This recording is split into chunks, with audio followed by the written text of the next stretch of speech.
সেই আমি শুধু এই নগর ভবনের এই অনুষ্ঠানটা যে কোনো অনুষ্ঠানে আমাকে আমন্ত্রণ জানালে তারা আমাকে মেয়র হিসেবে তারা ব্যানারে লিখতে পারে, এটা আমার দাবি না, জনগণের দাবি।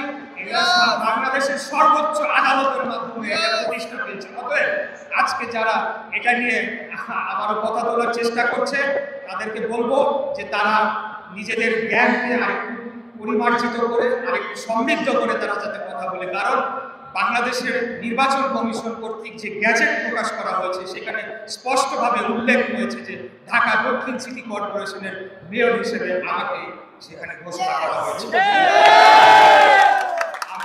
আমি স্বপ্রণোদিত হয়ে দায়িত্বভার গ্রহণ করার আপনারা আমার একটি অতীতের বক্তব্যের পরিপ্রেক্ষিতে হয়তো এই জন্য কথাটি বলছেন। আমি বলেছিলাম যে যদি বর্তমান সরকার তারা শপথ অনুষ্ঠান না করে তাহলে ঢাকার ভোটারদেরকে সাথে নিয়ে আমি নিজে শপথ গ্রহণ করে বসে পড়বো, এরকম একটি কথার পরিপ্রেক্ষিতে আপনি এই কথাটি বলেছেন।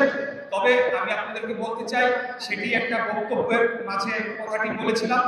আমরা বাংলাদেশের যে নিয়ম, বাংলাদেশের যে আইন, সেটির প্রতি আমরা সর্বোচ্চ শ্রদ্ধাশীল এবং আমরা আশা রাখবো যে বর্তমান সরকার তারা তারা পদক্ষেপ নেবে এবং পদক্ষেপ নিয়ে তারা এই শপথ অনুষ্ঠানটি তারা অনুষ্ঠান করবে। আর আমরা আজকে যেটা করছি সেটা হলো গিয়ে শ্রমিক কর্মচারী ইউনিয়নের মাধ্যমে যারা বিভিন্ন পর্যায়ে নগর ভবনে সেবা দিয়ে যাচ্ছে জনগণকে, তাদের সাথে আমরা মত বিনিময় করছি। এটি আমরা বলতে চাই যে বর্তমানে যে প্রশাসক রয়েছে, আমি বলবো যে সুপ্রিম কোর্টের আপিল বিভাগ কর্তৃক যখন আমার যে মেয়রের গ্যাজেটকে চ্যালেঞ্জ করে যে রিট করা হয়েছিল সেটিকে যখন নিষ্পত্তি করে গ্যাজেটটিকে বহাল রাখা হয়েছে, সেই মুহূর্তে থেকে সেই প্রশাসক অবৈধ হয়ে গিয়েছে।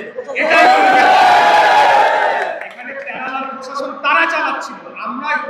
আমি জনগণের ভোটে নির্বাচিত হয়েছি এবং আইনের মাধ্যমে আদালতের মাধ্যমে আমার যে বর্তমান অবস্থান সেটাকে প্রতিষ্ঠা করেছি।